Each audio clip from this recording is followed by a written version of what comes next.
عوامی مسلم لیگ شیخ رشید احمد کہتے ہیں کہ کیا عوام اس لیے ووٹ دیتے ہیں کہ ان کا پیسہ لوٹا جائے؟ نواز شریف نے قریبی حلقوں میں کہا کہ مال شہباز شریف نے بنایا اور بدنام میں ہو گیا ہوں۔ چین میں 200 کرپٹ لوگوں کو گولیاں مار دی گئیں، یہاں شاہانہ پروٹوکول دیا جا رہا ہے۔ ملتان میں جلسے سے خطاب کرتے ہوئے شیخ رشید نے کہا کہ کیا عوام اس لیے ووٹ دیتے ہیں کہ ان کا پیسہ لوٹا جائے؟ محنت کش عوام پر چور، ڈاکو، لٹیرے مسلط کر دیے جاتے ہیں۔ جائیداد اور بچے باہر رکھنے والے کو پاکستان میں سیاست کا کیا حق ہے؟ انہوں نے کہا کہ نواز شریف بزدل آدمی ہے۔ نواز شریف نے قریبی حلقوں میں کہا کہ مال شہباز شریف نے بنایا اور بدنام میں ہو گیا ہوں۔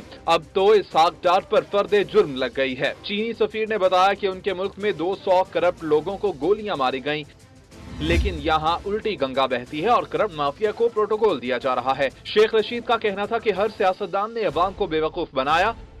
روٹی، کپڑا اور مکان کا نعرہ لگانے والے نے قبرستان بھی نہیں دیا۔ لاہور کی سڑکوں پر بچے پیدا ہو رہے ہیں، حکمران ڈوب مریں۔ انہوں نے مزید کہا کہ میٹرو منصوبوں کے نام پر اربوں روپے ڈکارے گئے۔